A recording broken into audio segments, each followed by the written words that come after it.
ಹೆತ್ತವರ ಮನದಲ್ಲಿ ನಿತ್ಯ ಕರಗ್ತಾ ಇದ್ರೆ ಈ ಮಾಂದೀಶನ ಕಣ್ಣಲ್ಲಿ ಕಾಣುವುದು ನಿತ್ಯ 10 ಮನೆಗಳನ್ನು ಮಸನ ಮಾಡುವ ಮಹಾಮರ್ಕಟದ ಕಾಳಗ.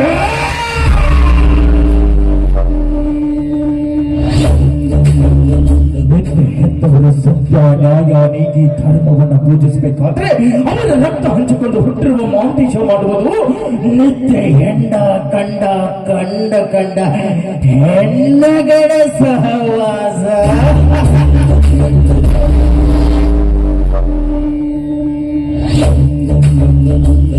ಹೆತ್ತವರಿಗೂ ಹೆತ್ತ ಮಕ್ಕಳಿಗೂ ಎಷ್ಟೊಂದು ಅಂತರ ಅಲ್ವಾ. ಹೆತ್ತವರು ಕಾಣುವುದು ಬಹಿರಂಗದ ಕನಸನ್ನ, ಆದ್ರೆ ಮಾಂದೇಶ ಕಾಣುವುದು ಅಂತರಂಗದ ಕನಸನ್ನ. ಈ ಮಾಂದೇಶನ ಅಂತರಂಗದ ಕನಸಿಗೆ ಅಡ್ಡಿ ಆಗ್ತಾ ಇದ್ದಾಳಲ್ಲ ಅಂಬಿಕಾ.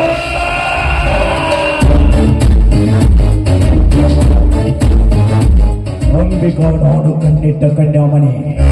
ಅವಳನ್ನು ದಕ್ಕಿಸಿಕೊಳ್ಳಬೇಕೆಂಬ 3 ವರ್ಷದ ಬಯಕನ್ನು ಇವತ್ತು ತೀರಿಸಿಕೊಳ್ಳಬೇಕ. ಅಂಬಿಕಾ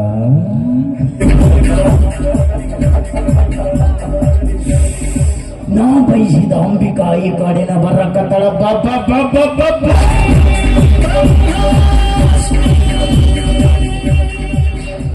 ಅರ್ವಿ ಮಂಗೋಸ್ಕರವಾಗಿ ಇಲ್ಲೇ ಬಂದು ವೇಟ್ ಮಾಡ್ತೀನಿ ಅಂತ ಹೇಳ್ತಾ ಇದ್ರು. ಇಲ್ಲಿ ನೋಡಿದ್ರೆ ಎಲ್ಲೂ ಕಾಣಿಸ್ತಾನೆ ಇಲ್ಲ. ನಾನು ಬರೋದು ತಡವಾಯ್ತು ಅಂತ ತಿಳ್ಕೊಂಡು ಹಾಗೆ ಹೊರಟೋಗಿರ್ಬೋದು. ಸಾಧ್ಯನೇ ಇಲ್ಲ, ಯಾಕಂದ್ರೆ ನನಗೋಸ್ಕರವಾಗಿ ಜೀವನ ಪೂರ್ತಿ ಕಾಯುವಂತ ವ್ಯಕ್ತಿಯವರು ಇಲ್ಲೇ ಎಲ್ಲಾದ್ರೂ ಇರ್ಬೋದು. ನಾನು ಹೋಗಿ ಕರ್ಕೊಂಡು ಬಂದ್ರೆ ಆಯ್ತು.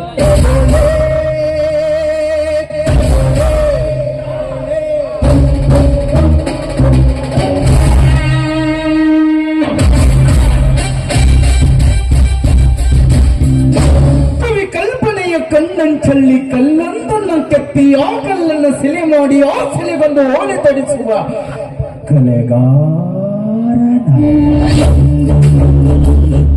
ಕಲೆಗಾರನ ಕಣ್ಣು ಕುಕ್ಕುವಂತೆ ಈ ಶಿಲೆಯನ್ನು ಸೃಷ್ಟಿಸಿದ ಆ ಶಿಲ್ಪಿ ಯಾರು? ಆ ಶಿಲ್ಪಿಗೊಂದು ನಮನ, ಈ ಶಿಲೆಗೊಂದು ನೋಡಿ ನಮನ. ಅಂಬಿಕಾ, ಈ ಕಲೆಗಾರನ ನೋಡಿ ಎದೇನೆ ಭಯ ಹುಟ್ಟಿತ? ಭಯ ಪಡ್ಲಿಕ್ಕೆ ನಾನೇನು ದಿಕ್ಕೇಡಿ ಹಕ್ಕಿಯಲ್ಲ ಮಿಸ್ಟರ್ ಮಾಂತೇಶ್. ಹೆತ್ತವರ ಆಶ್ರಯದಲ್ಲಿ ಅನ್ನ ತಿಂದು ಬದುಕಿರುವ ಒಲವುಳ್ಳ ಹಕ್ಕಿ ನಾನು.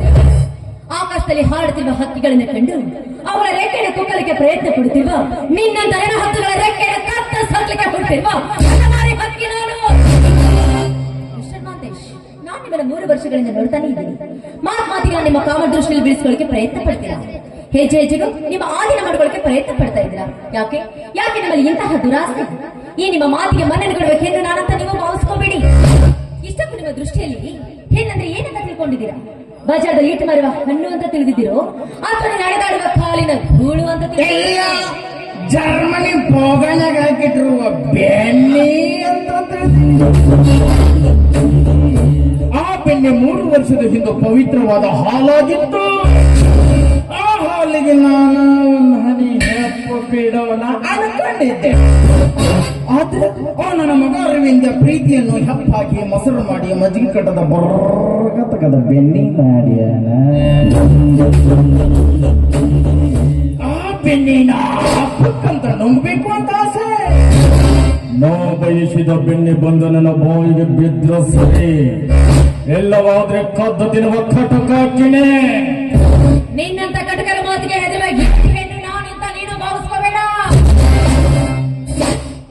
ಕದ್ದು ತಿನ್ನುವ ಜಾತಿಯ ಬೆಕ್ಕು ನೀನಾದ್ರೆ ಬೆಣ್ಣೆ ಮೇಲೆ ಮುಚ್ಚಿರುವ ಪಾತ್ರೆ ಮುಚ್ಚ ತುಂಬಾನೇ ಭದ್ರವಾಗಿದೆ. ನಿಲುಕದಿರುವ ಬೆಣ್ಣಿಗೆ ಕೈ ಹಾಕಿದ್ರೆ ನಿನ್ಗೆ ಸಿಗೋದು ಬೆಣ್ಣೆ ಅಲ್ಲ, ಮೈ ತುಂಬಾ ಬೆತ್ತದ ಬರೆಗಳು. ಅದಕ್ಕೆ ನಿನಗೆ ರಣಚಂಡಿಯಾಗಿ ಎಚ್ಚರಿಕೆ ಕೊಡ್ತಾ ಇದ್ದೀನಿ, ಸ್ವಲ್ಪ ಎಚ್ಚರದಿಂದ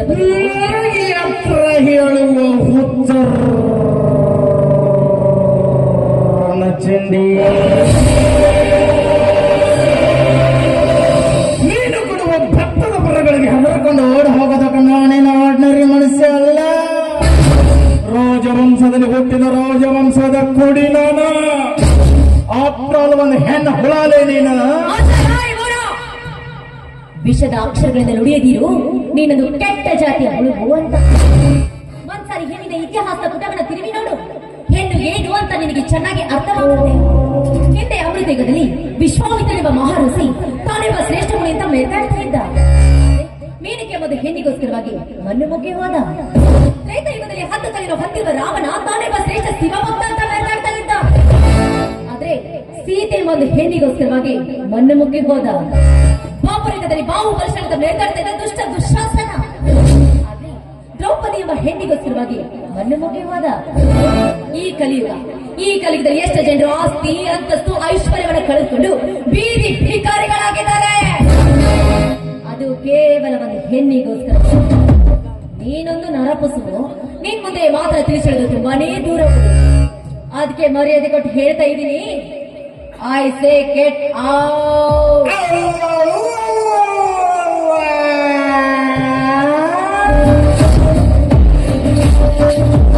ಒಳ್ಳೆ ಭಾರತದ ಹೆಣ್ಣಿನ ಕಥೆಯನ್ನು ಹೇಳಿ ಒಳ್ಳೆ ಹೆಣ್ಣಿನನ್ನು ಸೋಗ ಹಾಕುವ ಸೋಗಲಾಡಿ ಅದೇ ಹೆಣ್ಣಿನ ಇತಿಹಾಸದ ಪುಟದ ಒಂದು ಸಾರಿ ಕಥೆಯನ್ನು ನಾನು ಹೇಳ್ತೇನೆ, ಕೇಳಿಸ್ಕೋ. 12ನೇ ಶತಮಾನದಲ್ಲಿ ಅಕ್ಕ ಮಾದೇವಿ ತನ್ನ ಬೆತ್ತಲೆ ಶರೀರವನ್ನ ಕೇವಲ ಕೂದಲಿನಿಂದ ಮುಚ್ಚಿಕೊಂಡರೂ ಕೂಡ ನೋಡುಗರ ಕಣ್ಣು ಒಳಪಾದ ನೋಡುತ್ತೆ ವಿನಃ ಅವಳ ದೇಹವನ್ನಲ್ಲ. ಅವಳಲ್ಲಿ ಭಕ್ತಿ ತುಂಬಿತ್ತು, ನೋಡುಗರ ಕಣ್ಣಲ್ಲಿ ಪರಿಶುದ್ಧವಾದ ಭಾವ ತುಂಬಿತ್ತು.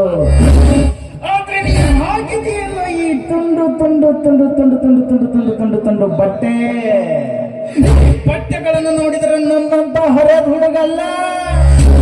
ಇಂದು ನಾಳೆ ನಿಗರಿ ಹೋಗುವ ಮುದಕನು ಈ ಅಗರ್ನಿಂದ್ರತನ ಪಾರ್ಲೆ ಪುಪ್ಪಳೆ.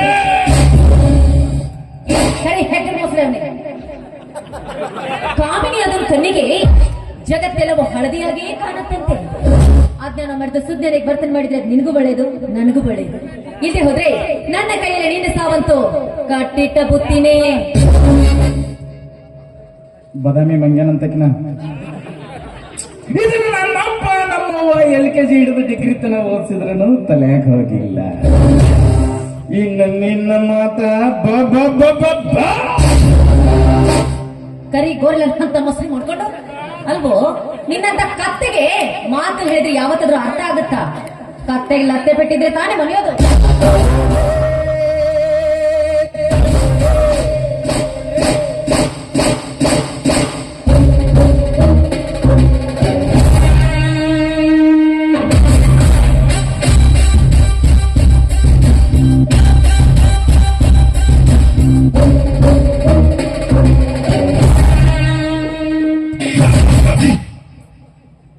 ಕೆಣ್ಣಿ ಹೊಡೆದಾಕಿ ಜೋಡಿ ಸೆಲ್ಫಿ ಹೊಡ್ಕೊಂಡು ಮೂರು ಬಿಟ್ಟು ಮಗನ.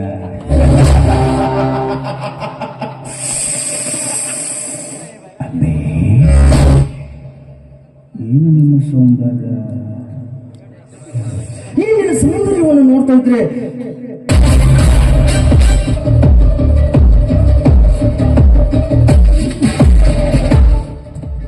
ನಾ ಇಷ್ಟೊಂದು ಕಂಡಿದ್ದ ಕನಸ. ಕನಸ ಆದ್ರೆ ಈ ಕನಸು ಮುಂದೊಂದಿನ ನನಸಾಗಬೇಕ. ನೀ ನನ್ನ ಕೆನ್ನೆ ಮುಟ್ಟಿದೆಯಲ್ಲ, ಮುಂದೊಂದಿನ ನಾನಿನ ಜೀವನ ಮಾಡ್ತೀನಿ. ಆಗ ನಿನ್ ಕನಸ್ಬೇಕು.